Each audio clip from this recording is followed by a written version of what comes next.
The cat didn't do much. It slept on consoles, knocked over data slates, and yawned at alarms.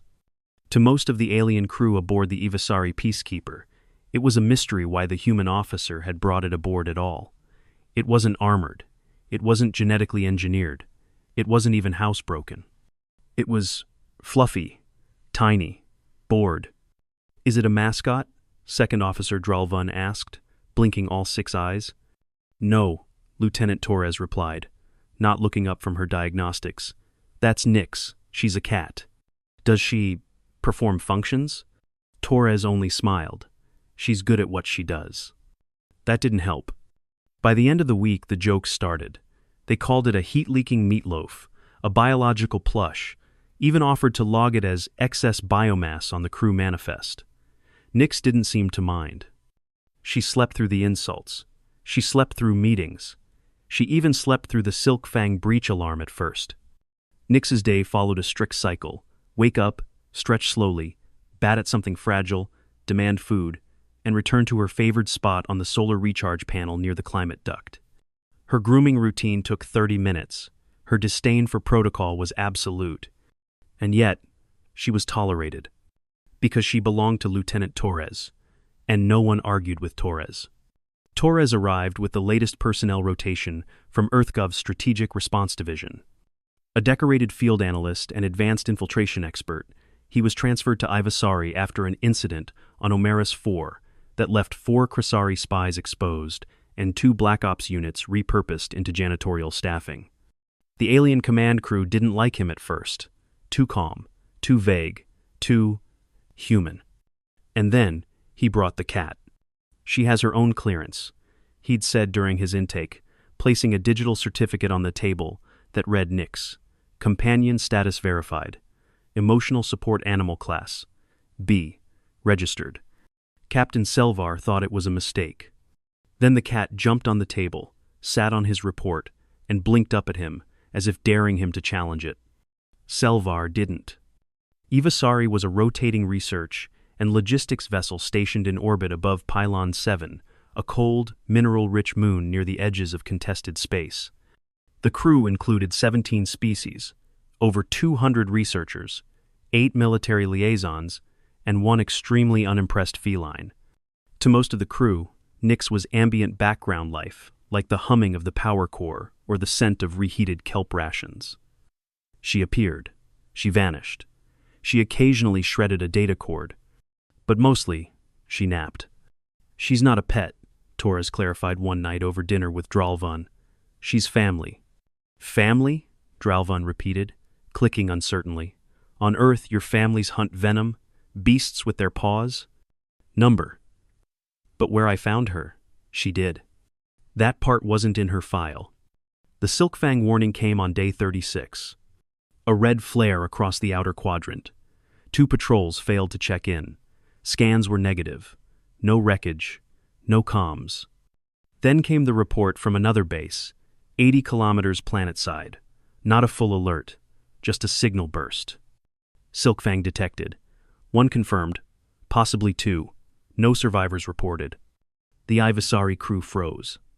Silkfangs were not just deadly. They were predators from a Death World classification beyond Pylon 7, smuggled long ago by a genetics cartel and now left to haunt edges of human and alien infrastructure like ghosts with claws. They were silent, semi-visible, fast. 1 bite could liquefy muscle tissue in minutes. Antivenom was limited and rarely worked if applied beyond the golden window of 60 seconds. Panic swept the lower decks. Dralvan issued triple seal containment orders. Captain Selvar doubled internal security. The engineering staff welded shut secondary vents. Nyx yawned. They ran drills, evacuation rehearsals, fire team rotations. But the ship was a maze. Vents, access tubes, ducts, Silkfangs, loved ducks. And the worst part, the ship's scanners, tuned for thermal and EM signatures, couldn't track them easily. Torres didn't join the drills. He reinforced the duct covers around his quarters, then fed Nyx, then went to sleep. His cabin door remained unlocked. On day 39, the lights went out. First in engineering, then medical, Then Section 6. Manual overrides failed. Backup systems kicked in, but they flickered. Something was moving through the walls. Torres woke up before the alarm. Nix wasn't at the foot of the bed. She was standing, tail twitching, staring at the door. Torres sat up and reached for his sidearm. Not for the Silkfang. He doubted it would help. Nix leapt off the bed and padded toward the air vent. Not slowly, like she knew. Then she was gone. No one knew the exact moment the Silkfang entered. But the first scream was timed at 0237. Section 7. A medical aid. When the emergency response team arrived, the aid was gone. No blood. Just one glove left behind, torn clean at the wrist. The response team pulled back. Scans ran again. Nothing. Then another scream. Then another. All internal doors locked. Crew members began calling into command through private channels, begging for extraction. Some began prepping for escape pods. Captain Selvar gave no orders. Because by then, even he didn't know what to do. The Silkfang didn't leave traces. Just silence. And terror. Then at 0421 hours, everything stopped. Lights came back on. Doors unlocked. All was still. And that's when they found it. Curled near barracks D12, legs folded beneath its grotesque segmented body, mandibles slack, the Silkfang lay dead. Its neck was bent the wrong way.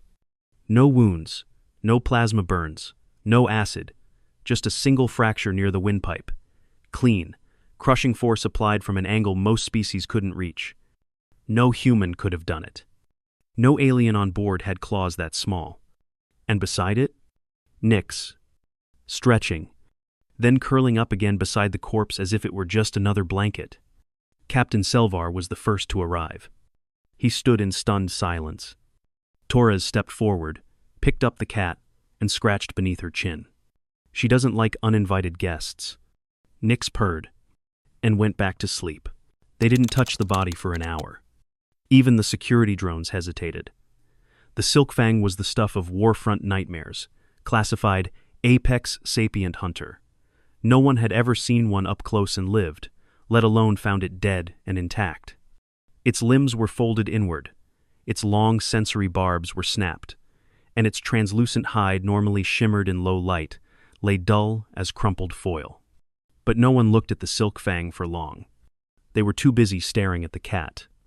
Nix had returned to Torres' shoulder by the time medical scans confirmed the kill. The body bore no signs of energy discharge, no corrosive agents, no synthetic toxins. Just skeletal compression along the larynx and upper spine, precise, unhesitating, lethal. She crushed its neck, whispered a Gali comms officer. With what? Asked one of the medics half-heartedly. Her pause, muttered someone else. No, said Dralvan quietly. With purpose. The shift in behavior was instant and absurd. Where Nix had once been ignored or mocked, she now moved through the ship with the invisible clearance of a senior officer. Hallways parted for her. Canteen staff began leaving out small bowls of broth on side tables. The engine techs created a padded platform on the reactor housing to act as a private napping spot. Even the janitorial drones rerouted their cleaning paths to avoid waking her. Someone 3D printed her a badge. Defense Unit. Nix classified. It was worn around her neck like a second tag, beneath the little bell. Torres said nothing. But every time Nix purred, another alien took one step back. Captain Selvar called an emergency protocol review 2 days later. Not for another Silkfang. For policy. There are unacknowledged defense systems on this ship, he began, pacing in front of a room filled with multi-limbed officers, every one of them unusually quiet. You mean the cat, someone said. I mean the threat detector that just eliminated a bioengineered predator capable of killing a whole squad silently, Selvar corrected. We need to recalibrate what counts as combat assets. Dralvan raised one claw, requesting a formal designation of Officer Nix as a protected entity under ship law. There were no objections. Torres fed her tuna from a pouch that night. Nix, content with her reward, curled into a ball on the desk beside the terminal and blinked once, slow, deliberate. She's a stray, Torres said softly, more to himself than anyone else. Pulled her from a wreck on Vega 3, everyone else dead. She was sitting on a corpse, purring. Selvar, standing in the doorway, said nothing. She killed 2 carrion drakes when I took her home. Same look, same stretch, same nap after. Why didn't you report that? Selvar asked. Torres looked at Nix. She's not a weapon, he said. She's a warning. Within a week, the other crew species began leaving offerings. Not food, Torres banned that after Nix vomited under the navigations array, but tokens. A thermos mat warmed precisely to Earth-Cat comfort levels. A set of hand-woven blankets mimicking Terran fleece. A tiny sun lamp rigged with timers for optimal basking. The engineer who once called her emergency lint now whispered apologies whenever Nix glanced at him. The Artoni squad leader left a fish replica made from biopolymer. It vibrated when batted. Nix seemed unimpressed. The real shift came during security drills. A trainee asked where to take cover during hull breach protocol. The sergeant answered, deadpan. Near the cat. The incident at Outpost Delta reinforced the myth. An unmanned cargo shuttle, en route to the Evasari, made an emergency landing near Delta Station. 3 Silkfangs emerged during recovery. Standard containment protocols failed. No survivors. Except the cargo. The manifest had included torpedo shells, ration packs, and a redundant shipment of field bedding. And 1 crate labeled, Live Animal, Non-Hazard, Earth Origin. Torres checked the log. It was Nix's backup litter box. When the recovery crew found the wreck, the Silkfangs were dead throats crushed, wounds identical. The crate was unopened. Somewhere inside, nestled in a discarded towel, was a single paw print pressed into the dust. Evasari held a formal ceremony a week later. Captain Selvar, in full dress uniform, stood beside a marble plinth recently installed near the barracks. Etched on it was a stylized image of Nix ears alert, tail wrapped neatly, gaze forward. Beneath it, she sleeps, but she watches. Nix was not present. She was curled under Torres's desk, tail flicking in her dreams. A medtech swore she saw her twitch, just before the Silkfang breach. No one doubted it, because by then the cat wasn't a pet. She was legend. And legends, no matter how small, always wake when needed. The reverence grew. What began as awe evolved into protocol. The Evasari command deck now had a permanent fixture in its operating rotation. Cat presence monitor. Passive. Any movement from Nix triggered soft alerts, not warnings, just quiet signals. If she stood at a doorway, it opened. If she sat on a console, that console was marked temporarily sacred by technicians who found rerouting far easier than relocating her. Security teams developed their own system. If Nix sat at the east wing for more than 5 minutes, fire teams rechecked pressure seals in that sector. If she groomed aggressively near the environmental controls, they ran atmospheric scrubs. No one was sure why. But since her arrival, no further losses had occurred. Torres had kept quiet through it all. He never boasted, never claimed to understand her fully. She was born somewhere rough, he told Dralvun one evening, as they watched her stalk a flickering reflection across the wall. I found her at the edge of a mining sector, where even the engineers wore armor to collect scrap. I fed her once. She never left. Dralvun tilted his head, mandibles tapping in thought.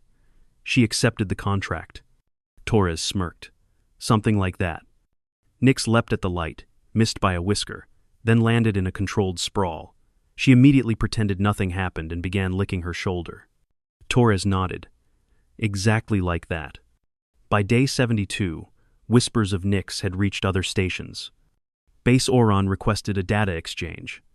Fort Darley sent a painted mural of her reclining atop a destroyed drone, the Silkfang curled beneath like a discarded toy. A science vessel dispatched an ambassador. When the Evasari docking crew asked for purpose of visit, the ambassador replied plainly, "We request an audience with the cat." Captain Selvar allowed it. The ambassador, a tall, feathered Varen scholar, brought a collection of rare scent vials and a translator collar. Nix ignored the vials, batted the collar off the table, then licked her paw, and turned away. The Varine bowed deeply and left. "The Guardian has deemed us unnecessary," he said solemnly. "We shall be grateful."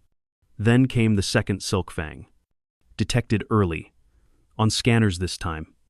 A minor comms tower on the far edge of Ivisari's orbit pinged a soft biosignature, indistinct, mobile. By the time the crew checked, the signal was gone. No signs of breach, no visual trace. The alert went out anyway. Sections sealed. Fire teams deployed. Nix napped. 2 full shifts passed. Everyone remained on edge. The science wing canceled all off-ship expeditions. At least 3 guards refused to sleep while Nix was still in the same position. And then, at 0413 hours, the pressure dropped in sublevel gamma. A hiss. A whisper of motion. Then silence. Torres was the first to arrive. Nix was already there. She sat at the junction between duct access and coolant maintenance, licking her tail. Behind her, the Silkfang lay in a heap, the same broken neck, the same intact exoskeleton. Not a drop of blood spilled. But this time, there was something new. 2 claw marks on the duct wall. Parallel. Deep. Not from Nix. From the Silkfang. It had tried to retreat. Torres stepped around her, scanned the corpse, then looked down. "You got there first." Nix didn't respond, but she did roll onto her back. Torres scratched her belly, cautiously. She allowed it, briefly. That night, an emergency policy was signed by Selvar. Defense Priority Redistribution Class, M, Feline Recognized Units. Translation: do not interfere with Nix. No one did. The technicians upgraded her napping platform with self-warming gel foam. The galley created a meal schedule that included fish puree and broth cubes. An engineer began a side project, a ball that could simulate prey movement using motion sensors. It was immediately destroyed upon first interaction. "She prefers the real thing," Torres explained. No one argued. 2 more Silkfangs were spotted in nearby systems over the next month. EarthGov sent advisory messages. Other species began scanning for feline analog defense units in their own colonies. None existed. Cats were unique to Earth. And Earth wasn't sharing. On day 90, the Ivisari received a new transfer. Lieutenant Ryan Keller, medical trauma specialist, combat surgeon. His first words upon stepping aboard: "So where's the demon fluffball I keep hearing about?" Torres met him at the airlock. Nix sat beside him, perfectly posed. Keller looked down. Nix blinked. "Okay," he said slowly. "Yep, I get it now." He saluted her. She did not return the gesture. But she did lean slightly into his leg. Keller flinched. Torres smiled. "Congratulations, you've been chosen." Somewhere near the rear cargo bay, a single Silkfang egg sat dormant inside a forgotten crate. It hatched at midnight. The cameras caught the slither. But Nix was already moving. She reached the bay in 12 minutes. No one else did. They didn't need to. The next morning, the crate was empty. And so was the threat. Nix, curled up in a maintenance drawer, snored softly. Her new badge glinted beside her. Defense Unit, Nix, never off duty. It had been 112 days since Nix arrived on the Ivisari Peacekeeper. The ship had faced 3 Silkfangs, 1 Krasari ambush, and a system-wide glitch in its environmental scrubbers that nearly locked the crew in with rising carbon levels. Nix slept through the glitch. She awoke during the ambush, and she didn't move for the Silkfangs. Not until it mattered. Torres had grown used to being second best on his own ship. Not that he minded. He preferred the quiet anyway. Let the cat take the attention. She deserved it. By now, she had her own entry in the crew manifest. She had been issued an official security clearance granted.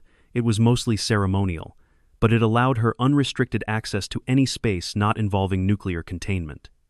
There were limits, after all. Barely. One time, the base AI refused to open a locked weapons locker when it detected unauthorized movement near the hatch. The sensors eventually identified Nix, and the AI lifted the restriction. The override read, "Security presence satisfied." She'd been hunting a moth. Dralvun, once the loudest skeptic, had taken to feeding her snacks after shift, not directly. He placed them near his desk, then turned away and forgot they were there. She always came. She never thanked him. He never expected her to. He did, however, write a 12-page research note titled Unregistered Predator Behaviors and Their Implications for Shipboard Defense Strategy. It was submitted to the Interstellar Science Consortium, published in 2 languages, and closed with a single line. We watch her only because she allows us to. Captain Selvar received a message from Fleet Command. Due to recent tactical success, your ship is being promoted to Core Interception Relay. High-level dignitaries and visitors will be routed through your region. Selvar didn't answer immediately. He walked down the corridor, past the mess, and found Torres sipping broth in the common room. Nix was curled on a chair nearby, belly up, one paw dangling over the side. They're sending diplomats, Selvar said. Torres raised an eyebrow. That'll go well. Selvar rubbed between his eye ridges. One of them is Cressari. Torres didn't speak for a moment. Nix opened one eye, then yawned. Selvar sighed. I'll double the guards, just in case. Torres looked at Nix. You won't need to. The diplomatic delegation arrived with flair. 17 officials, 6 armed guards, dozens of datapads, translators, and shiny ceremonial robes. The Cressari representative, a narrow-limbed thing with a mask of gold and a voice like dry gravel, made a show of inspecting the Evisari's defenses. We hear you had some trouble with unauthorized fauna, he said coolly. Torres stood beside Nix, who sat perched atop the reception table, tail flicking lazily. Handled, Torres said. The Cressari turned to the cat. He chuckled an ugly sound, teeth too wide for his mouth. This is the mighty killer, yes? He asked mockingly. What do you call it? Fur dagger? She prefers Nix, Torres replied. The Cressari bent slightly, sneering. Nix stared into his eyes. Then, without warning, she hissed. A single, low sound, deep in her chest. It echoed. It silenced the room. The Cressari stepped back immediately. His guards stepped in. Nix stood. Not arched. Not defensive. Just ready. The room froze. Torres didn't move. And then Nix sat back down, turned away, and began to clean her paw. The Cressari said nothing more. The visit ended without issue. The dignitaries left rattled. The crew resumed normal shifts. And Nix? She slept. Torres found her later in his cabin, stretched out along the windowsill, one eye on the stars. She knew, he said softly. She always does, replied Dralvun from the doorway. Neither said anything for a while. Outside, the stars drifted like sparks on velvet. That night, alarms tripped across the galley deck. Motion sensors. No threat. No invaders. Just a small, twitching shadow moving through the storage hall. A young maintenance recruit found the scene. Nix, paw on a skittering insect that had slipped in through a faulty seal. It was dead. No venom. No alert required. But the message was clear. Nothing passed unnoticed. Not anymore. Nix never got older. Or slower. Or less precise. She aged, of course. But on the Ivisari, time bent around her. New officers arrived and saluted her instinctively. Protocols were updated to include her habits. And at night, when the power hummed low and the crew settled into rest, she patrolled. Not visibly, but always. Torres sometimes heard her claws tapping lightly on the metal when the ship was dark. He always smiled when he did. It meant everything was still fine. The last Silkfang came after 417 days. A stealth drop pod, smuggled in through debris, unregistered, shielded. It emerged in silence and crept toward the command wing, hunting heat. It never made it. They found it in Cargo Bay 6. Neck broken. 3 deep gouges in its underside. One eye missing. No alarms had sounded. No weapons had fired. Just a small clump of black fur on the cargo crate.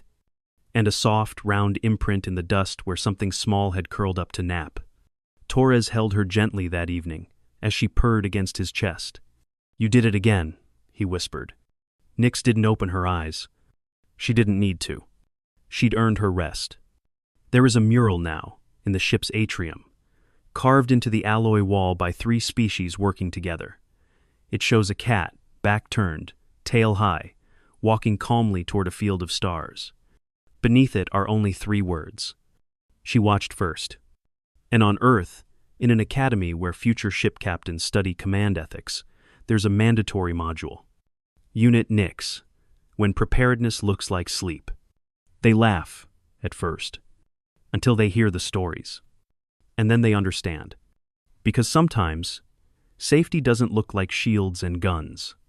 Sometimes, safety is a small, quiet thing that curls at your feet, waiting. And when the lights go out and the nightmares come, it opens its eyes. And they run.